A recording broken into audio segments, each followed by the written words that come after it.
And welcome one and all to Oracle Broadcasting Network, and you're with Santos Bonacci for 2 hours, and I'm in Melbourne, Australia, 7 p.m, Sunday, 8th of January. Welcome, and great to be back with you after a 2-week rest, and I hope one and all enjoyed the beautiful festive season, and if you recall my shows prior to the festive season, I pointed out all the stars and asterisms to look for that appear in the Christmas nativity scene. And those were Sirius, the sign of Cancer and the manger, where Jesus is born, the belt of Orion, which are the 3 wise men that follow the star in the east until it rests above where the child is born. And that would have to be the sun directly below your feet at midnight on Christmas Eve in the sign of Capricorn. And lo and behold, in Capricorn there are shepherds and flocks. Yes, asterisms called the shepherd and the flock. And directly above your head there is Sirius, the star in the east, and on the eastern horizon is Virgo rising. This is why the sun is born of a virgin, etc. So now for today I'm going to have a special guest, and using a gentleman called, well, maybe not. I just received a message. Let me just see. But anyway, look, I'm hoping to have a guest, Matt Norman, who has something very, very interesting to share with us all. But in the meantime, I just wanted to refresh the lessons and the information that I discussed prior to the festive season, and with regard to the asterisms of Christmas. Now, Sirius is one of the most prominent stars in astrotheology. It's the brightest star in the sky. Now, so if you were able to identify the stars that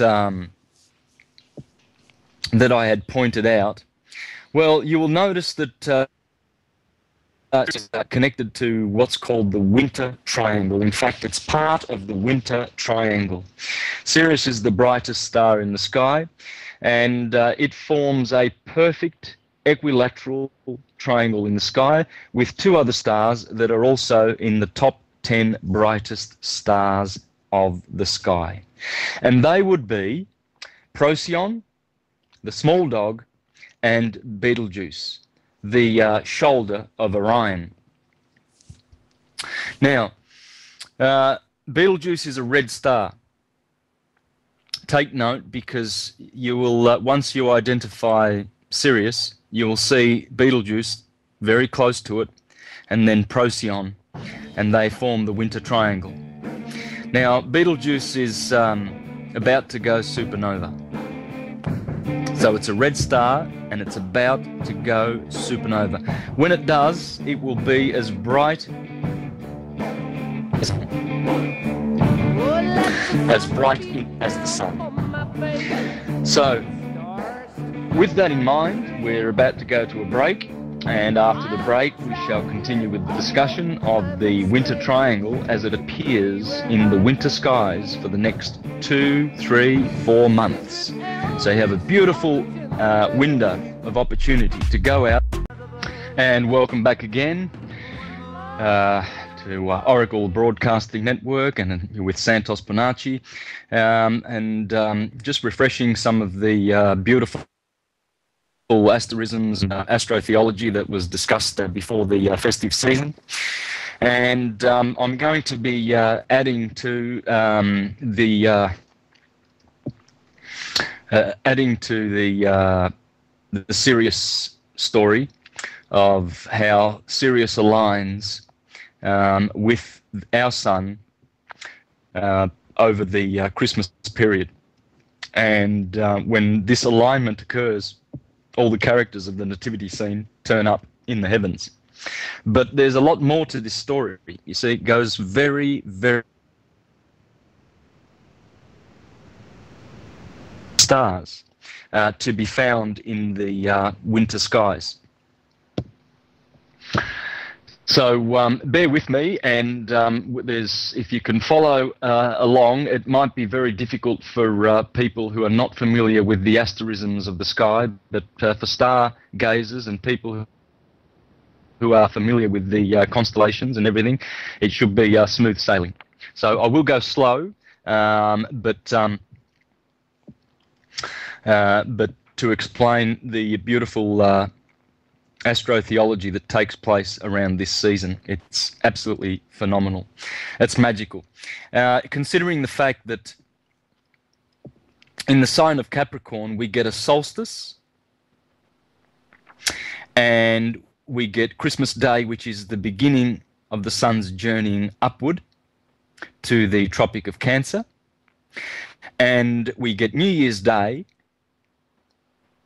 And on the 3rd of January this year, we had perihelion. So you have all these exciting things occurring when the sun transits Capricorn.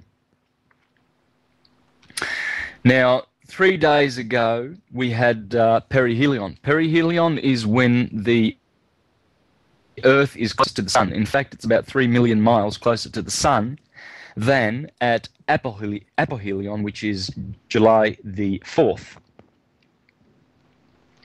So, and of course, the sun appears to be slightly larger because we are, in fact, 3 million miles closer to the sun. So it does appear to be slightly larger, even though it's the winter sun for most people in the Northern Hemisphere. And it does appear slightly larger around these days. So we've just passed these wonderful days that are very significant in the yearly journey of the Earth in relationship to the sun. But as you look up for the next 3 or 4 months, you will notice the winter triangle, consisting of 3 of the brightest 10 stars in the sky. Can't miss it. It's impossible to miss the winter triangle. You look straight up and there it is. Now for people in the Northern Hemisphere, they need to face southward, and people in the Southern Hemisphere need to look northward in order to see the winter triangle. Northern Hemisphere, Sirius will be the bottommost star of the triangle, and Procyon's to your left, and Betelgeuse, the red star, is to your right. Now, once you've isolated this triangle, you will notice that it sits inside of the winter hexagon. Yes, the winter hexagon consisting of 7 stars. 6 stars, which mark the hexagon shape, and it's pretty close. It's pretty close to a near perfect hexagon. And the red star of Orion is almost smack bang in the middle of this hex. So they are 7 stars that make the winter hexagon, and the winter triangle sits inside of the hexagon. Now you cannot miss the winter hexagon, because the stars that form the perimeter of this hexagon are 7 of the 14 brightest stars in the sky. So once you've identified Orion, and in fact Orion sits inside the hexagon. So once you find Orion, it's easy to find the hexagon and the triangle, of course.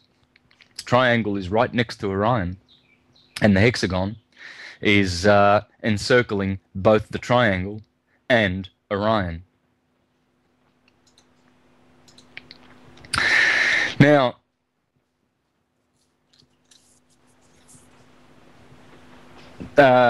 the stars that form the perimeter are these.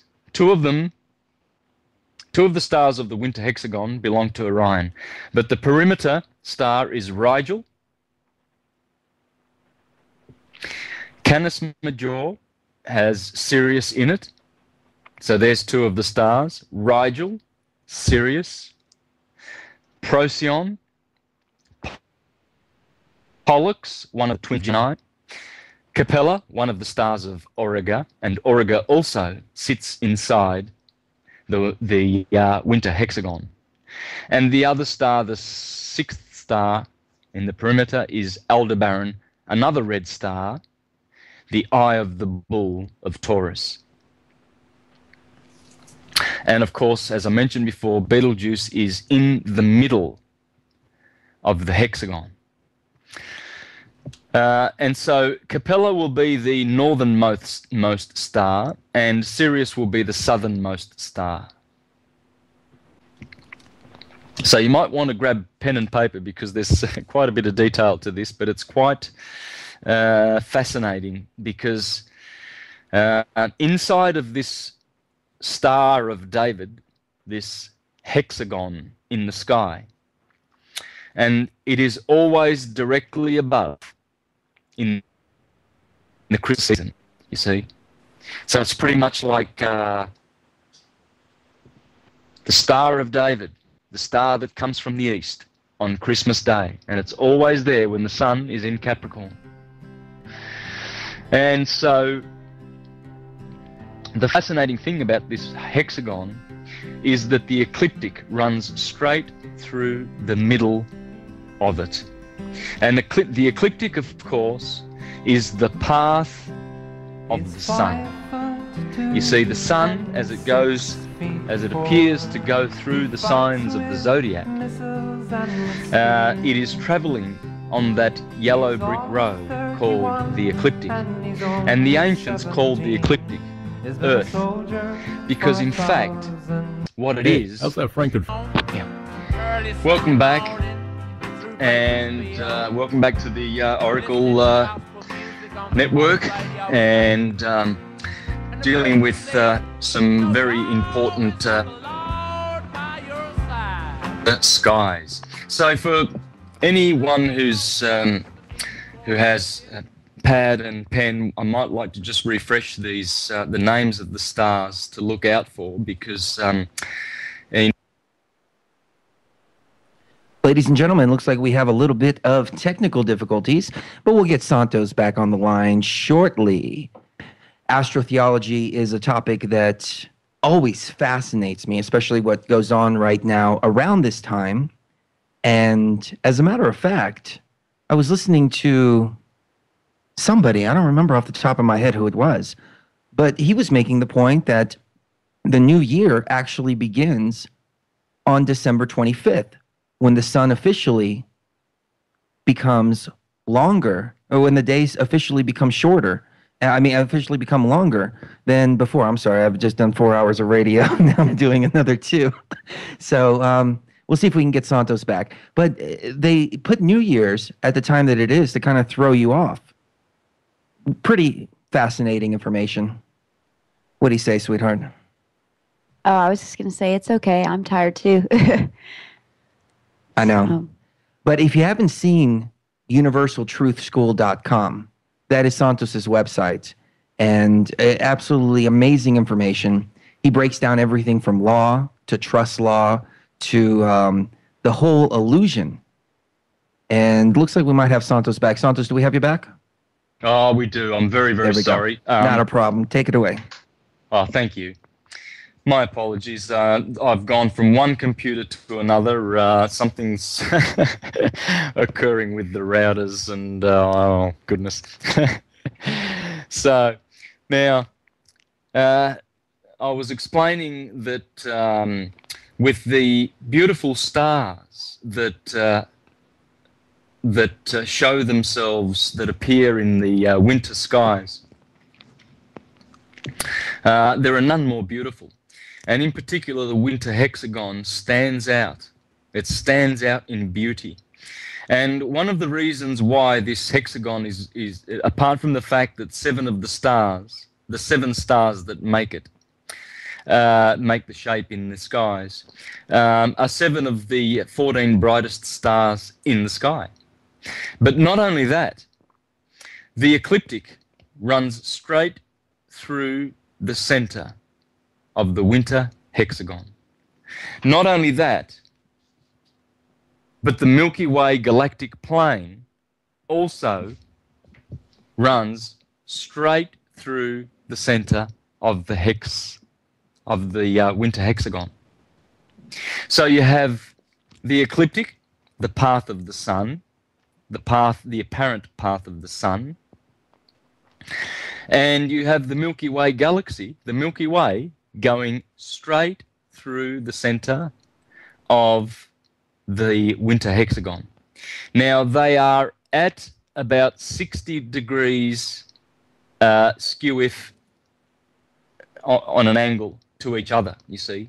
They don't run parallel.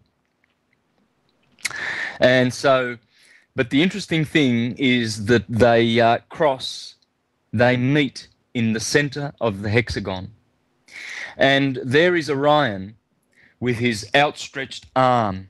And in his outstretched arm, you see the red star, the beautiful red star Betelgeuse. And Orion is below the Milky Way galactic plane, you see.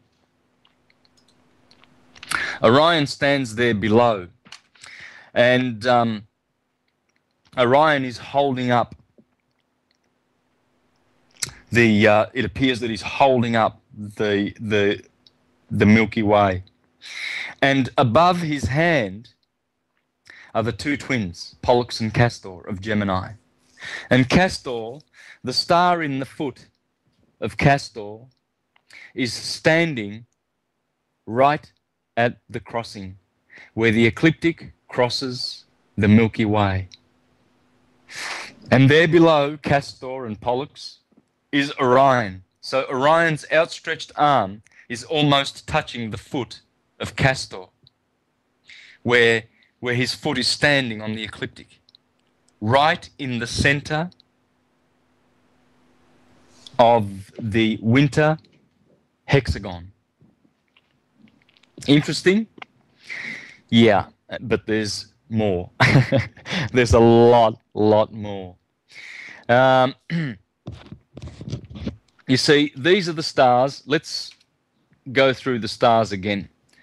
The outer perimeter stars of the winter hexagon are these. Now, if you draw a hexagon on a piece of paper, the bottom of the hexagon is where you shall put the brightest star in the sky, Sirius.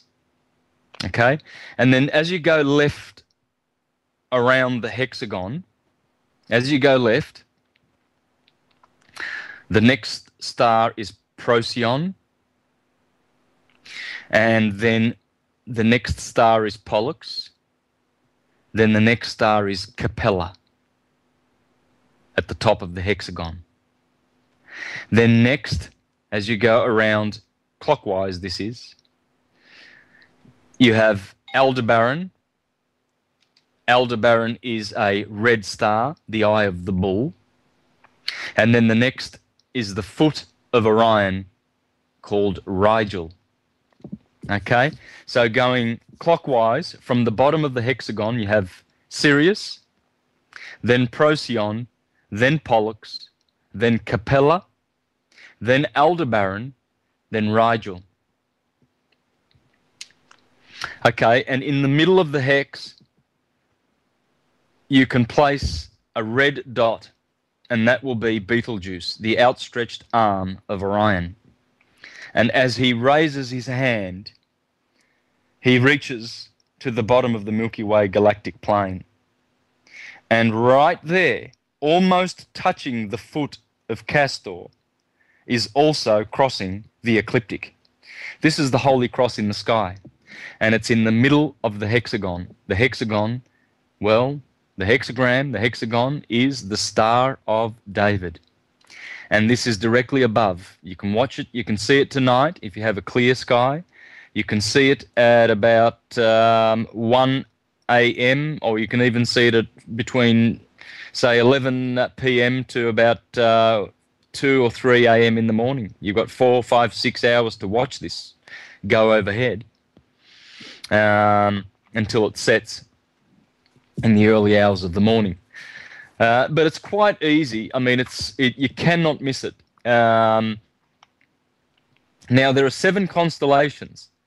As there are 7 stars, there are 7 constellations that make up this hexagon.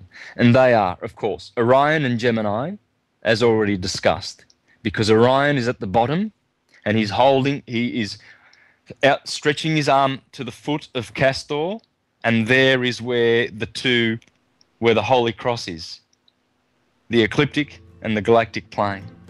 And right next to Gemini is Auriga. Auriga is the 3rd constellation.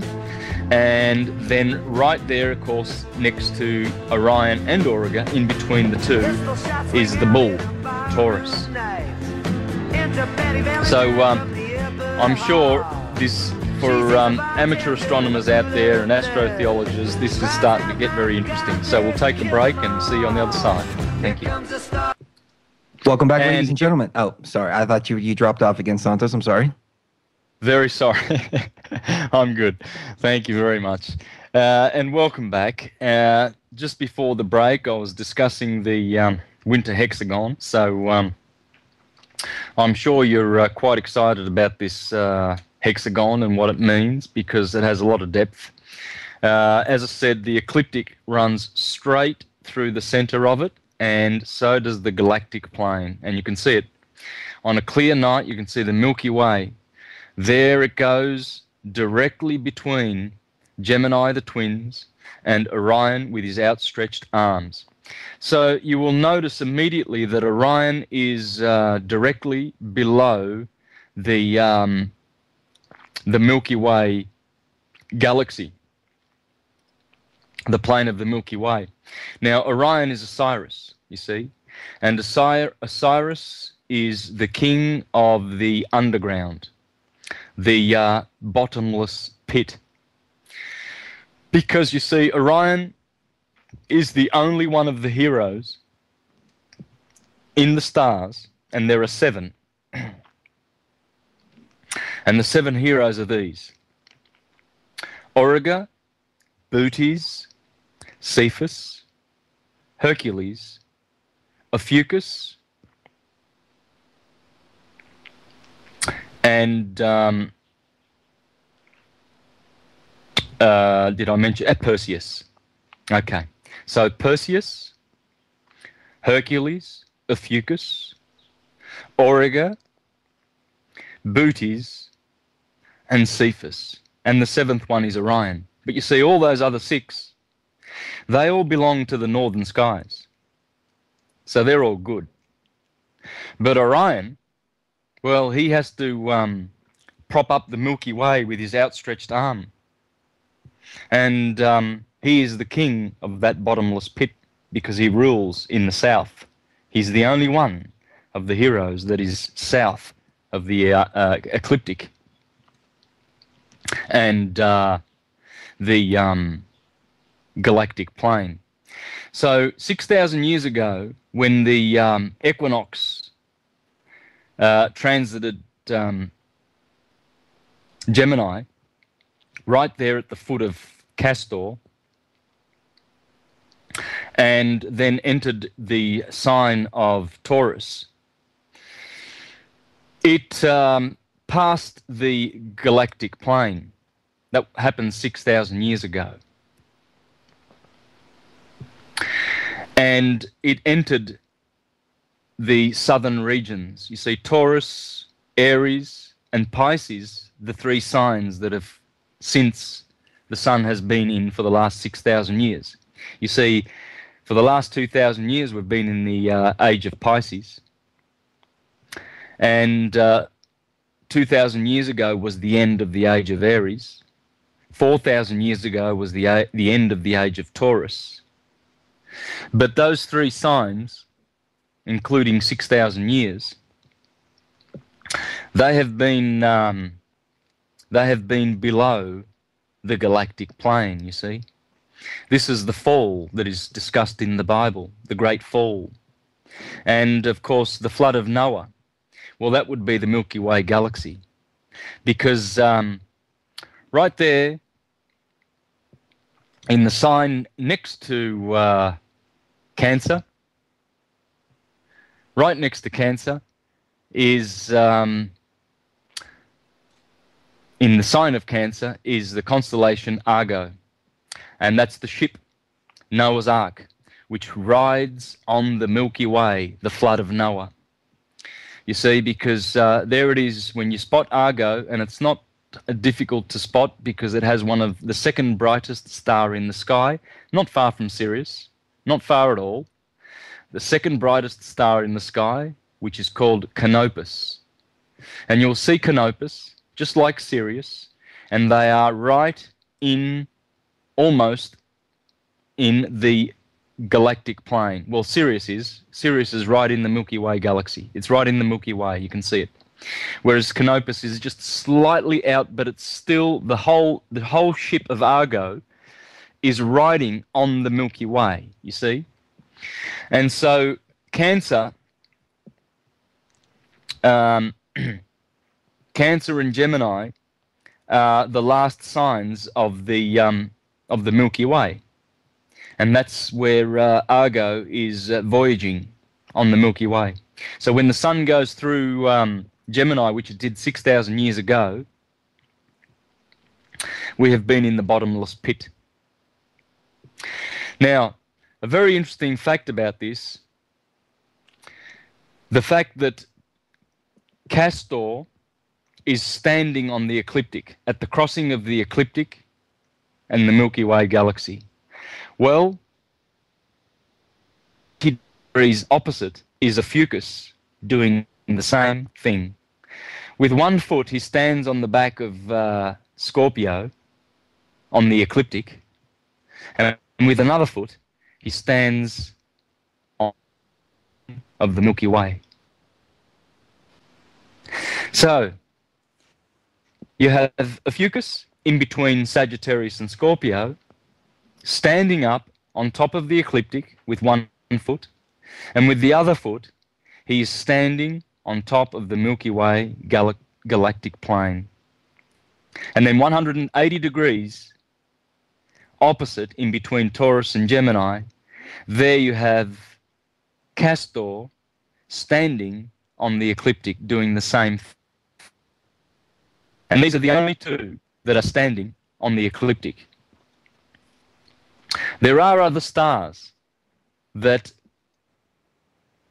are perfectly on the ecliptic. For instance, the one that is always noted is the star that is the heart of Lion in Leo, and that star is called Regulus.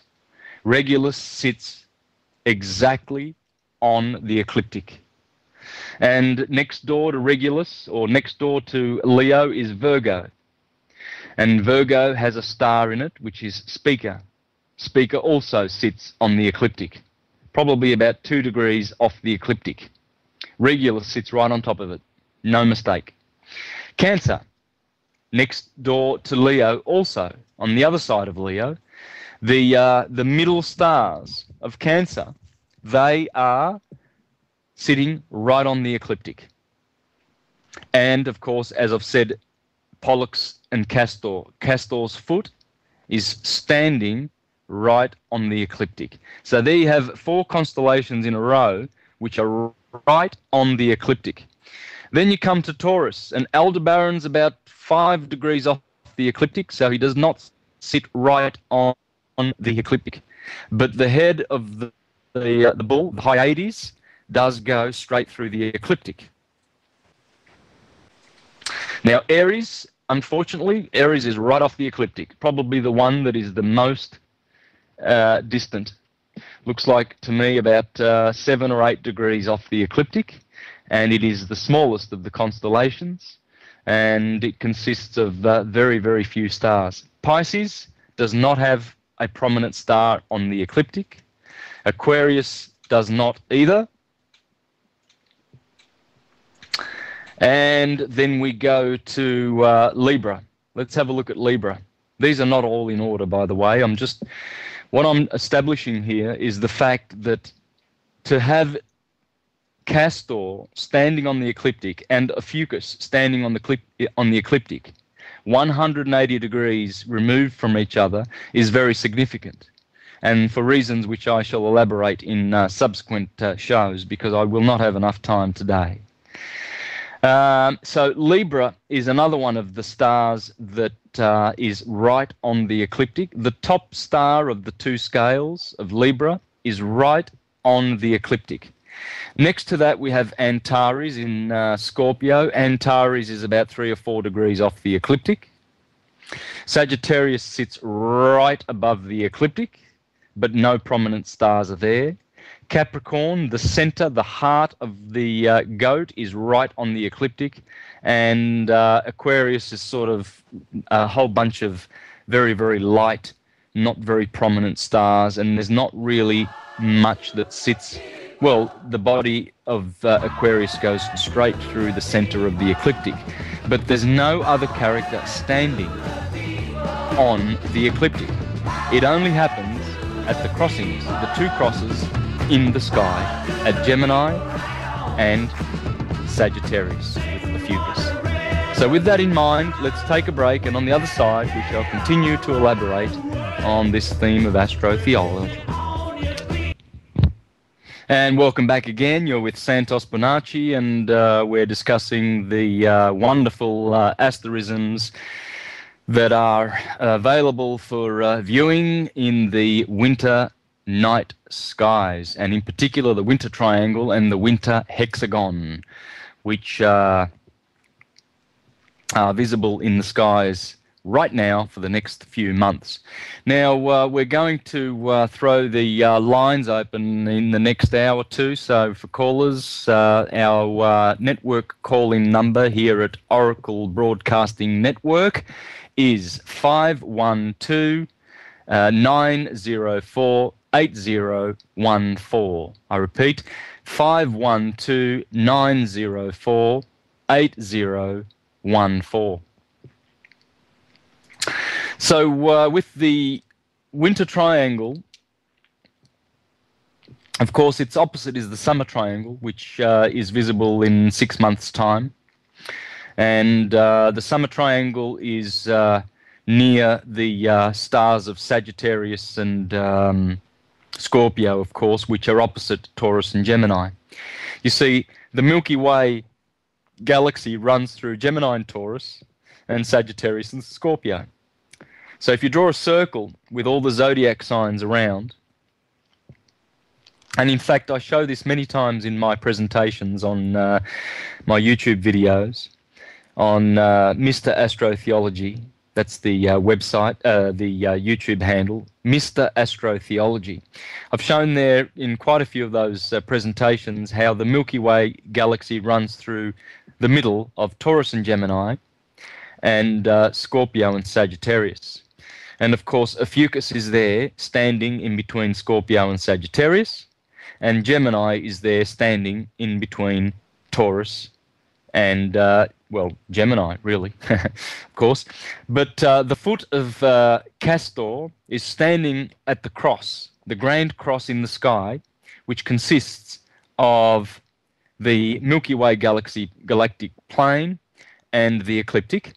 And Ophiuchus is standing 180 degrees opposite to him on the same cross at the other side.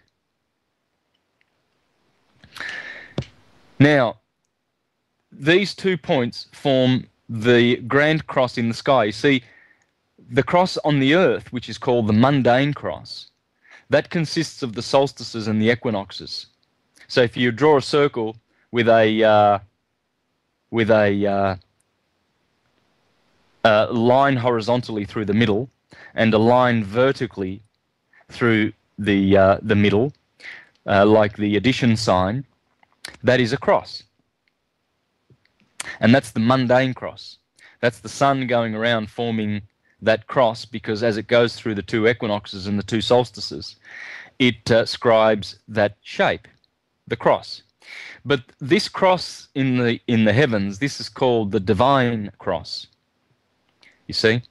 And it occurs between Scorpio and Sagittarius and Taurus and Gemini. And there are the two heroes standing upon them, with one foot on the ecliptic and the plane where they cross. Now, this is the alignment that is going to occur at the end of 2012. You see, the sun will be rising through that cross in the skies, because the axis of the Earth will be pointing right to the center of the Milky Way galaxy. And in fact, where Ophiuchus's foot is standing at the crossing of the galactic plane and the ecliptic, that is the center of the Milky Way galaxy. Its opposite is where Castor's foot is standing on the ecliptic and the galactic plane on the other side, 180 degrees removed. But these 2 points have always been known to be points of creation. So, for instance, the center of the Milky Way galaxy, that's where the stars of the Milky Way galaxy come from. You see, that's the center. That's the black hole where everything comes out of, you see. Everything that we see in the Milky Way galaxy. And there is Ophiuchus's foot standing right on there. And so this is a creative center. And of course, Scorpio, when you relate Scorpio and all the signs of the constellation of the zodiac to Adam Kadmon, the man above, we begin to notice some very, very, very peculiar similarities and coincidences that are very, very striking. Because you see, the body of Adam Kadmon is stretched across the 12 signs of the zodiac, starting with Aries at the head. Taurus, of course, is also in the head, in the neck and the mouth, the bottom part of the head. Gemini are the 2 twins, the right arm and the left arm, and the 2 lungs. So you see already something interesting.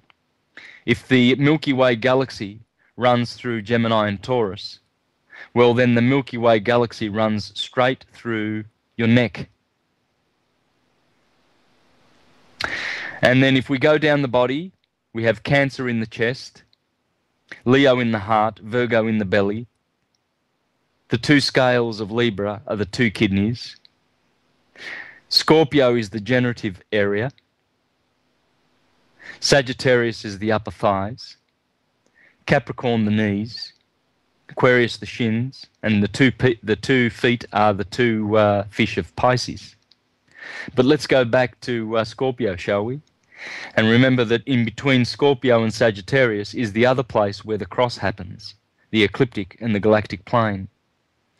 And you see there too, we also have a creative center, because Scorpio and Ophiuchus, which is in Scorpio, the serpent bearer, sits at the bottom of the spine, where the anus aperture is, you see. And Taurus and Gemini, they sit where the mouth is, the top aperture. So where food goes in and where food goes out, there is where the Milky Way galactic plane crosses. So you see that in Adam Kadmon, these points are very, very crucial in the human body, because these are the points where creative centers are. Because not only is there creation happening in the center of the Milky Way galaxy, in between Scorpio and Sagittarius, but also there is creation occurring in the constellation of Taurus. Taurus equates with the pineal gland, because Taurus is where the Pleiades are. And the Pleiades correspond to the pineal gland in the head of the human being. And Orion is right there with the Orion Nebula. And the Orion Nebula, the stars between Rigel and the belt of Orion, where the Orion Nebula is, this also corresponds to the voice, which is the Logos. And the Logos is also a creative center of the human body. So you see, as above, so below. And interesting that Ophiuchus in Scorpio is sitting at the bottom of the spinal cord, whereas Taurus and Gemini, well, they're sitting at the top, and in particular, Taurus and Orion. Orion, who is holding up the Milky Way. There he stands at the top of the Milky Way, at the top of the spinal cord of Adam Kadmon. And with that in mind, we shall go to a break, and we'll catch you on the other side. Thank you. And welcome back to Oracle Broadcasting Network. You're with Santos Bonacci for the second hour, and we're talking about astronomy and merging it with astrotheology. So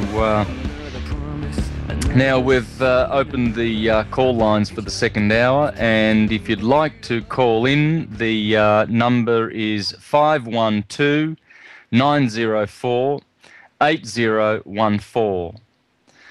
So I'll repeat that, 512-904 8014. And happy to take any questions on this very, very deep and powerful subject. Now, my apologies for perhaps jumping in real deep with all the star names and everything like that. I probably should have warned people to grab a pen and notepad. But look, it's not so difficult. There's some great sites on the internet where you can just punch in winter triangle, and they show you the coordinates and they show you how to find it. But as I said, it's very, very, very easy to find. It's impossible to miss it. It's absolutely impossible to miss. And in particular, if you've done your stargazing and you've mapped out the constellations, and pretty much most people are very familiar with Orion. Orion's not hard to find. It's such a bright constellation. I think 3 of its stars are in the top 15 brightest stars of the sky. So it's very, very prominent. And once you spot that orange star in the shoulder and the outstretched arm of Orion, it's very hard to miss the equilateral triangle, because it branches off from that point. That's the apex that's one of the that's the apex, one of the apexes of the triangle, you see. So, and Sirius, of course, the brightest star in the sky, that's another apex. And then Procyon, and Procyon, of course, is in the top 10 brightest stars. So, and it's a perfectly shaped equilateral triangle, and it sits inside the winter hexagon, which is also very, very prominent. Except for one star, Capella, which is probably not so bright. Nonetheless, the 7 stars that make up the winter hexagon are 7 of the 14 brightest stars in the sky. So how can you miss it? It's quite impossible. And there it is. It forms this beautiful circle, and the circle encloses 7 constellations, and they are Orion, Auriga, Gemini, Taurus, Monoceros, which is the unicorn.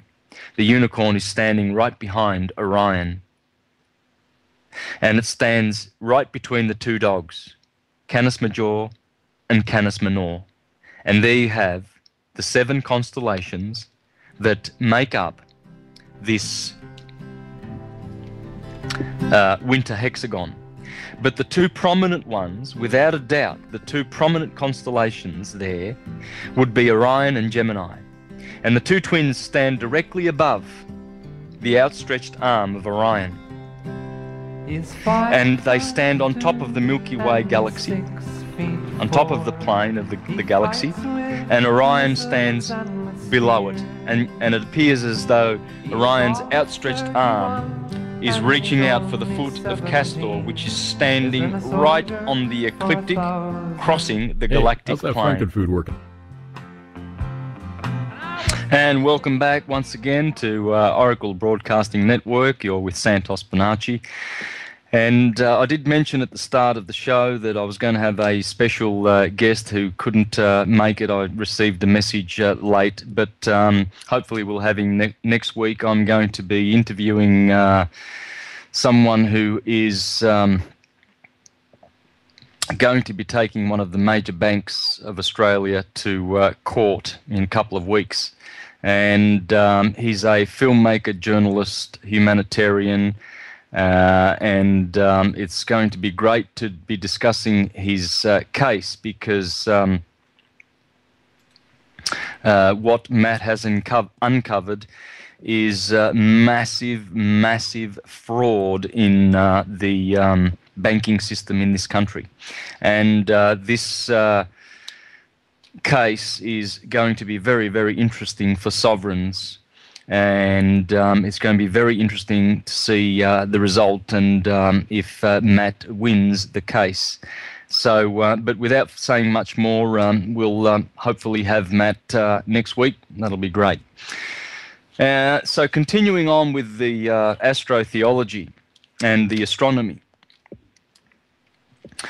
These 2 points that I've been discussing, where with Orion and Ophiuchus, Orion standing above the Milky Way, Ophiuchus, rather, standing above the Milky Way on the ecliptic, and Orion standing below the Milky Way on the ecliptic.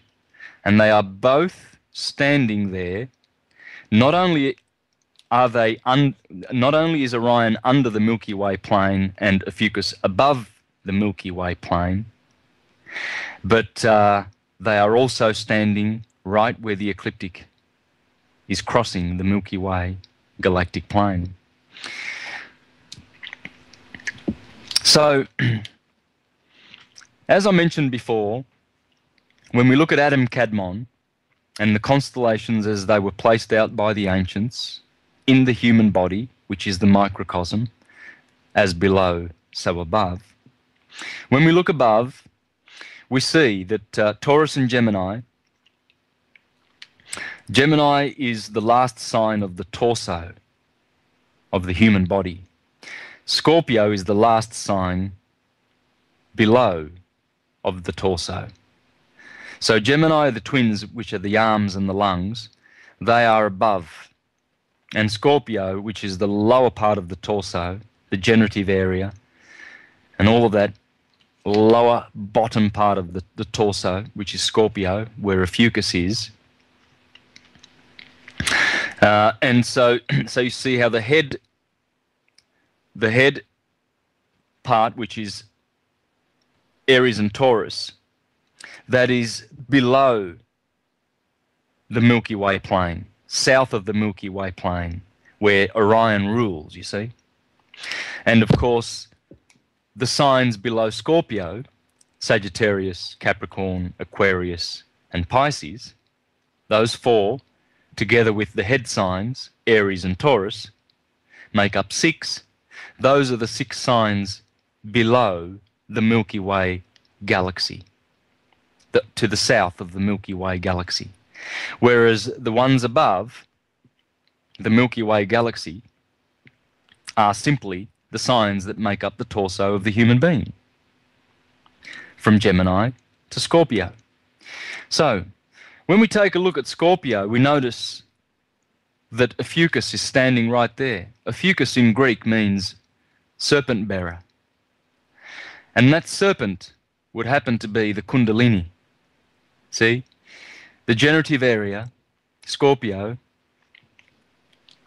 is where the serpent is driven through correct practices like breathing and sexual practices, etc.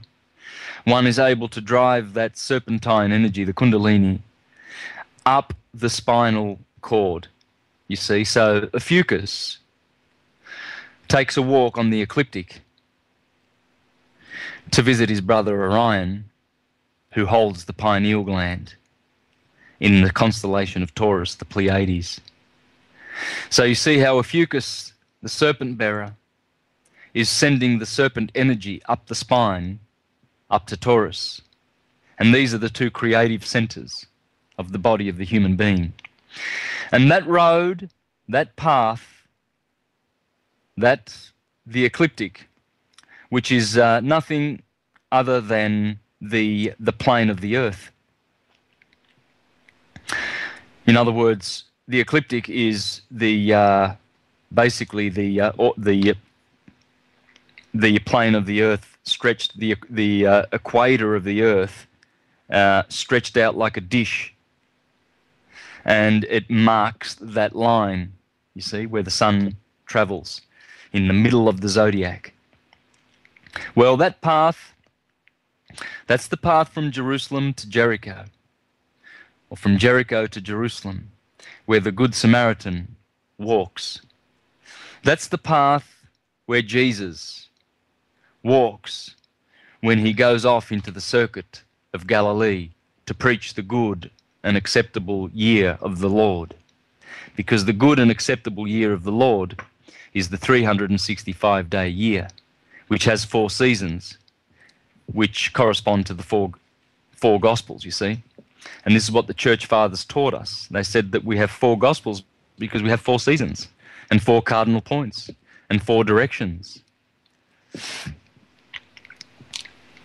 So as the sun goes around and it goes through these houses, we see that, for instance, the sun has been in the age of Pisces for 2,000 years. Well, Pisces was known as the end time sign. Now, why would that be? Well, because opposite Pisces is Virgo, and Virgo is the sign of the harvest. And what is the harvest?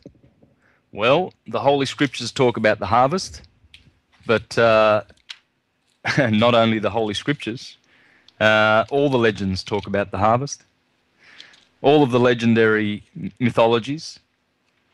But the most striking of all, I would say, would have to be in the Bible, because it talks about the end time, the end of the age, and it calls it Armageddon. Well, this corresponds to Pisces, you see. Pisces is the Armageddon of the zodiac, when the time of judgment comes. Because, you see, the cycle of reincarnation, the cycle of necessity, has its end right there when Pisces hands over to Aquarius. And we shall go to a commercial break and continue on after the break. Thank you very much. Yes, and welcome back to Oracle Broadcasting Network. You're with Santos Bonacci, and yes, we are sailing. Let's give peace a chance. That would be a good idea, George Bush. And the corporations that are happy to continue on warmongering. Now we've opened up the lines too for anyone wishing to call in. Please feel free to do so with questions and what have you. I've dealt with a lot of information and it's been pretty deep. So if you have any questions about this, please feel free to call in. Number is 512-904-8014. So I was discussing the precession of the equinoxes. The ancients were very familiar with precession of the equinoxes. They knew that the sun would spend 2,000 years in a sign, in a house, You see, they were houses. And these houses contain certain conditions, certain energies and dynamics, and certain forces that would work and influence and affect mankind on the earth in terms of spiritual and physical evolution, etc.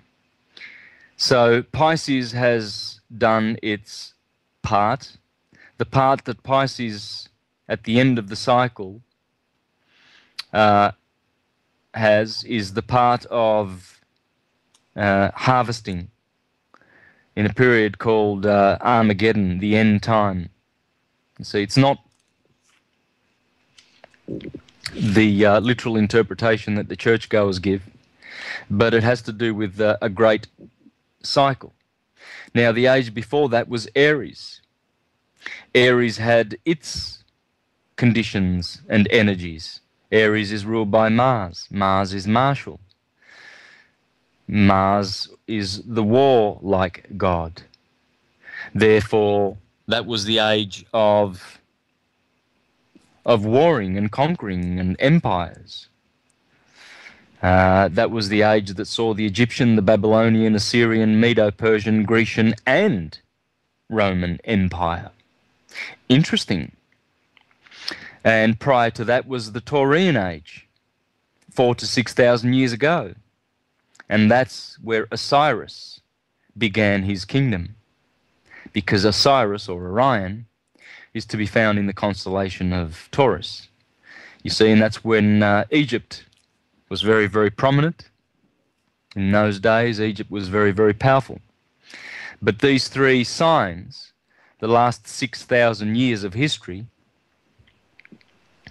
have all been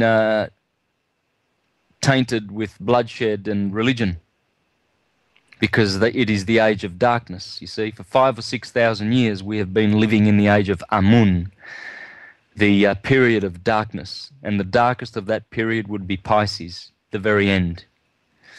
And the reason for this is explained in the stars, because since the stars left the two twins of Gemini as it crossed the ecliptic and the galactic plane and journeyed through the signs of Taurus, then Aries, then Pisces, the sun has taken us through this very, very dark period of history where we would have empires and kings and rulers and fictional governments controlling the affairs of free men.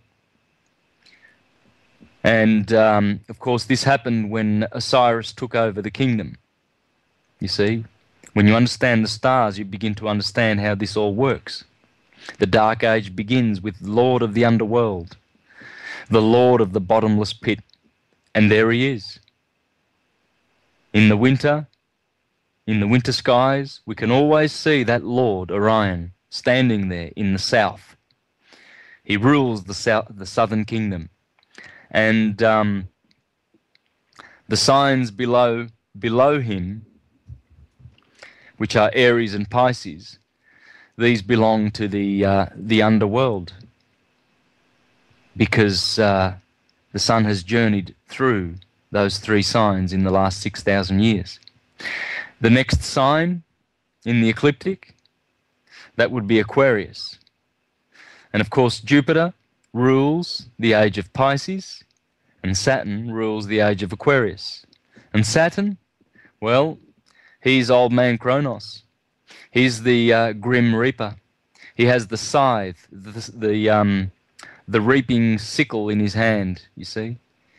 And he's spoken about in the book of Revelation. Only churchgoers are not aware of it because they don't know how to read their own scriptures. But in the book of Revelation, chapter 14, verses 14 onward, it says this. It talks about the harvest time that I've been speaking about. Well, it says there in verse 14, "Now in my vision I saw a white cloud, and sitting on it, one like a son of man, with a gold crown on his head, and a sharp sickle in his hand. Remember who is the one that holds the sharp sickle. There's only one, and that's Kronos, Saturn. Then another angel came out of the sanctuary and shouted aloud to the one sitting on the cloud, "Put your sickle in and reap. Harvest time has come, and the harvest of the earth is ripe." Then the one sitting on the cloud set his sickle to work on the earth, and the earth's harvest was reaped. Another angel, who also carried a sharp sickle, came out of the temple in heaven, and the angel in charge of the fire left the altar and shouted aloud to the one with the sharp sickle, "Put your sickle in and cut all the bundles off the vine of the earth. All its grapes are ripe." So the angel set his sickle to work on the earth and harvested the whole vintage of the earth and put it into a huge winepress, the winepress of God's anger, outside the city, where it was trodden until the blood that came out of the winepress was up to the horses' bridles, as far away as 1,600 furlongs. Very interesting imagery. But clearly here it's talking about a harvest time, the end of a cycle, and the one who has the sickle in his hand. Well, as we enter the age of Aquarius, there is the one who has the sickle. He's always been there. He's been waiting for thousands of years. In fact, he's been waiting for about 20,000 years. Since Saturn lost the kingdom when the age of Capricorn was ruling 24,000 years ago, since then, from Capricorn, Saturn handed over to Jupiter his son, Zeus, in the age of Sagittarius, and then we've been going backwards since then. Sagittarius, Scorpio, Libra, Virgo, Leo, Cancer, Gemini, which was 8,000 years ago, Taurus, 6,000 years ago, Aries, 4,000 years ago, and Pisces the last 2,000 years. Now Saturn gets his sickle out and does a bit of harvesting. So we'll go to a break and we'll discuss what exactly that harvest is. Thank you.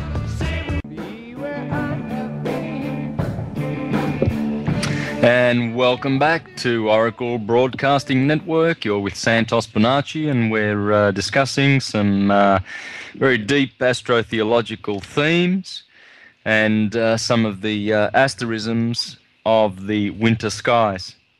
Very exciting times. Very exciting times. It's just one of the most beautiful seasons when the sun is in the sign of Capricorn. It's delightful. Probably the best. Probably the best, one would have to say, to be able to behold the brightest stars in the sky at night, at midnight, during this period, this winter period, through Capricorn and Aquarius and even through Pisces. It's beautiful to behold these stars because the whole mechanism, the whole structure of the skies was studied so rigorously and so thoroughly, tabulated and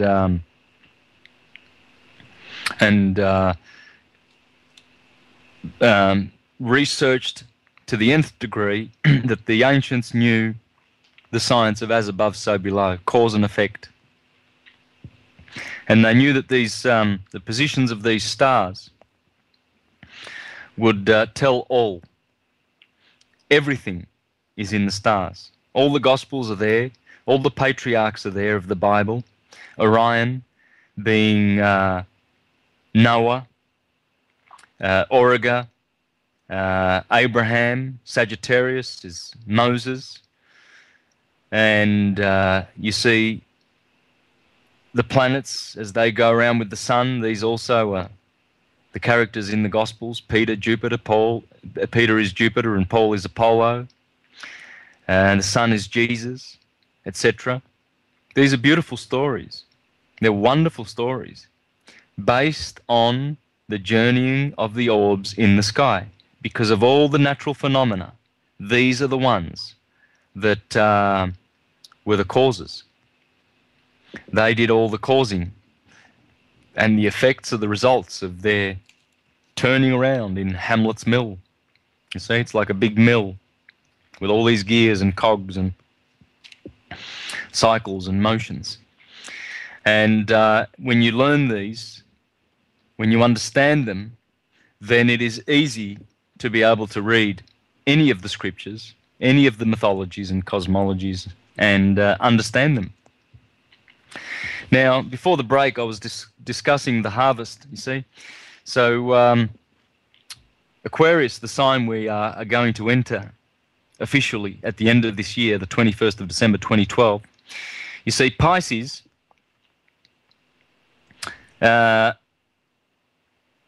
Pisces ends on the 21st of December 2012, and Aquarius began in 1962.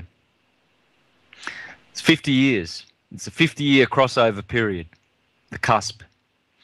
And the harmonic convergence point was in the middle, 1987. And that was the 25 years, in 1987, that was the 25 years of the end of the harvest, basically, and the initiation period, and the great changes that would take place before the sun would enter. Would enter the dragon's breath, the light of Sion, the dark rift, the photon belt. You see, because Aquarius occupies a beautiful place in astrotheology. Aquarius is the sign of fixed air, ruled by Saturn, with the sickle in his hand, the grim reaper. Well, why would that be? Well, because no one passes that does not deserve. No one enters Saturn's kingdom that is not deserving. And there will be a harvest. And there will be loss of life. And how that happens remains to be seen, but that's how it works. And the beautiful period that Aquarius occupies, the 2,000 years, is the photon belt. And as the sun goes through that, the sun passes on the rich blessings, and the Mayans call this the fifth sun, the sun of ether, because we've had four suns, one of earth, one of water, one of air, and one of fire. And when the fifth sun, the fifth element, is born after the end of this year, then we enter the dragon's breath, and that remains for 2,000 years. And this always happens in the sign of Aquarius and the sign of Leo, 180 degrees opposite. So this is what we have to look forward to, and that's why Revelation chapter 14 verse 14 says, the one like a son of man with a gold crown on his head. That's Saturn. Saturn's got the gold crown. Crown comes from corona, comes from Kronos. And he has the gold crown because he's the king. He rules. He's the boss. Old man Kronos. Whatever is born in the kingdom of time shall perish in the kingdom of time. And he controls that. And now the time is up. The harvest period of Virgo Pisces axis is over, and Aquarius will begin.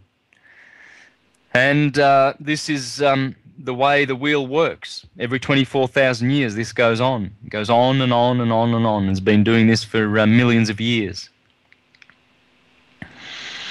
And so the interesting part about this is the fact that the vernal equinox is going to be now resting in the last degrees of Aries. So 29 degrees Aries, because it's just come out of 0 degrees Pisces, and it's transited, and we are approaching this beautiful season. And of course, the sign of Aquarius is the water bearer, and the waters that he spills out of his urn, they are the waters of life. They are the spiritual waters of air. And it's the baptism, because Aquarius is also John the Baptist. You see, all the characters are up in the sky. And John the Baptist baptizes the sun as it goes through it in 2,000 years. And as we go through Aquarius, we are being baptized by the Holy Spirit, which is fixed air. So we're going from water to air. And that's why Christians have been baptizing themselves in water for 2,000 years. That would be the age of Pisces, the fish, the symbol of Christianity, baptism in water. Well, the Bible speaks about a baptism of Holy Spirit, a baptism of air. Well, that's Aquarius. That's coming. That's why when the apostles of Jesus said, where shall we celebrate the Passover? He said, go into the city and you shall see a man with a watering jar. Follow him into the room upstairs, and there is where you shall prepare the Passover meal. Well, he was referring to the age of Aquarius, because we've been through the age of Pisces, which is the fish, and before that was the Moses Jewish period, which was the ram, and then the Egyptian period of Taurus, the bull, and the adoration of the bull, and Mithras of the Persians before that. So what we see is that the vernal equinox is now entering Aquarius, and the autumnal equinox will reach the 30 degrees Leo on the other side. And these two signs are fixed. And the other solstice points have moved out of Gemini and Sagittarius, and they are also moving into Taurus and Scorpio, which are also fixed signs. So what we have up above is the Holy Cross of the fixed signs. And this is the perfect place for the solstices and the equinoxes to be. This is where they are happy. They are very, very happy there because they are aligned with the Milky Way galaxy. So when the equinoxes and the solstices finally reach that point, at the end of this year, we have the Divine Cross in sync with the mundane cross, the 8-spoke wheel. And with that, we'll take a break and we'll catch you on the other side. And welcome back to Oracle Broadcast Network, and you're with Santos Bonacci, and we're just going to close off the 2-hour show today. Hope you've enjoyed the astrotheology and the astronomy. It's certainly a very, very fascinating subject, and it's one that needs to be studied more for enlightenment and understanding of all the traditions that have come down to us that persist despite religions trying to destroy them, despite the ravages of time. We still have the myths intact. We still have the stories and the characters. And although they are told in many different languages, the same stories turn up. The same stories about a hero and 12 helpers, or a hero and patriarchs and Hercules and monsters. Well, these are all in the skies. They are all in the skies. Every single story, every single one of them. And they all come from the heavens. And as we learn to identify the characters, the asterisms and the stars, and all of those signs, we begin to unravel the plot.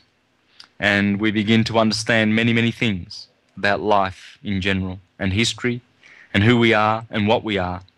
For it is important to know who we are. For the oracle of Delphi insisted, man, know thyself, and you will know the universe and its gods. Well, knowing thyself means knowing that you are as below, so above. What you are below is what you are above. And we are all that is, and all of the stars that are above. That is who we are. And as you look up and you see Taurus, you can rest assured that they are the stars of the head. Aries, stars of the head. Gemini, the stars of the arms. Cancer, the chest, etc. So just to recap the winter triangle and the winter hexagon, and to point out where these stars are to be located in the sky, so that one can become familiar with the beautiful asterisms in the heavens. The best time to see the winter triangle would be from about 11 p.m. to 4 a.m., but certainly 12 to 1 a.m. would be nice, because you see it directly above virtually. Now, if it's not directly above, just wait an hour, whatever, half an hour or an hour, and it will be directly above. And what you will see once you identify Orion standing there, fighting the bull Taurus in front of him, with one outstretched arm, you'll see that his arm is sitting outstretched and it's reaching for the foot of Castor, one of the Gemini twins. And Castor's foot is standing at the crossing of the ecliptic and the galactic plane. Marvelous. Absolutely marvelous. And that crossing runs straight through the middle of the winter hexagon. 6 stars that depict an almost perfect hexagon, the Star of David, in the sky directly above your head around the Christmas season. Interesting. And right next to Orion is a triangle. It's called the Winter Triangle. And it also is inside the hexagon.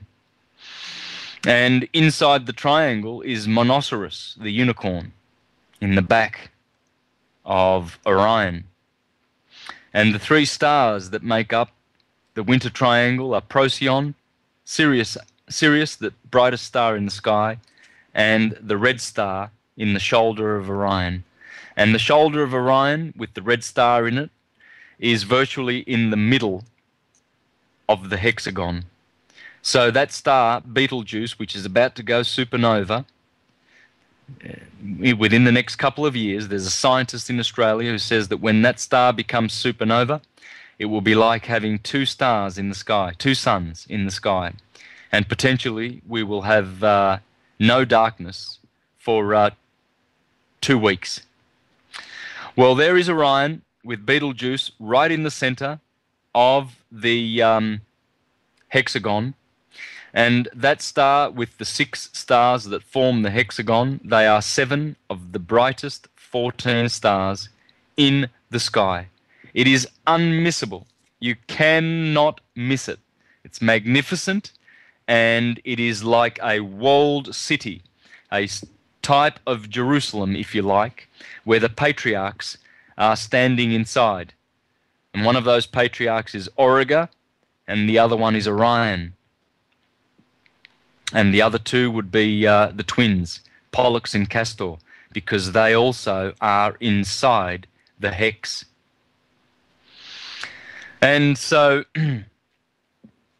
noticing these stars, you will notice that they run along the ecliptic, the path of the sun, the apparent path of the sun. And that path is the yellow brick road. That's Aphrodite's belt.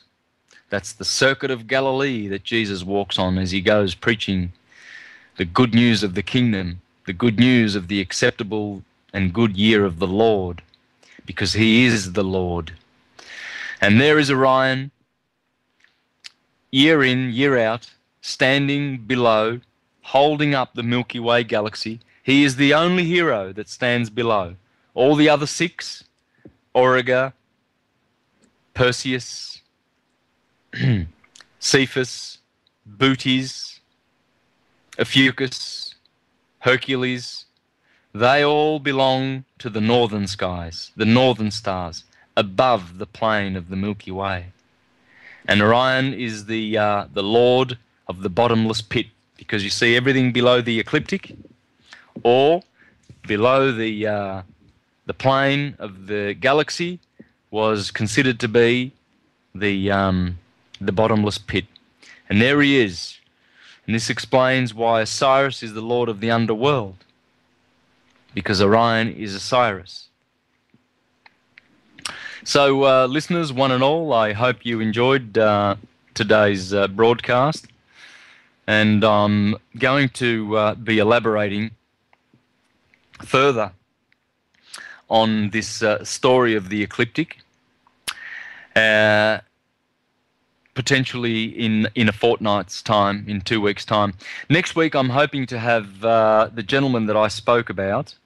I spoke about Matt Norman. He did send me a message that his wife had a flat tire and had to go and help, and realized that he was going to be late for that. So apologies for that, but I did prepare my astrotheology anyway, and so therefore I hope that I delivered it in an acceptable way, and in a way that is able to be followed and understood, because otherwise I'll be like two cymbals clashing in the wind, and I hope not to ever do that.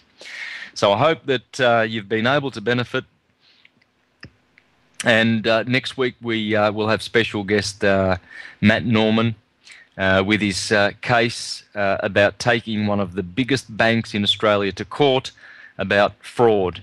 Massive deception. Have the banks, and in particular the four major banks in Australia, they've been involved in massive mortgage fraud. Now, Matt is a filmmaker and a journalist, and he's going to be preparing a film about the massive fraud that is going on in banking. And we're going to be talking about that next week, and his case, which is coming up on the 19th, Thursday, the 19th of January, in the Supreme Court, where Matt is going to be challenging the banks about fraud and making a movie. So I hope to be able to bring that to you next week. In the meantime, enjoy the stars. I hope you can have some nice clear nights where you can go out and see the beautiful winter triangle, and be blessed by the beautiful stars and the asterisms that appear at this time in the northern hemisphere winter, when the sun is transiting the beautiful sign of Capricorn, where the sun is born on the 25th of December, Christmas Day. Hallelujah. Thank you, and we'll catch up with you next week. The Same Oracle time, Broadcasting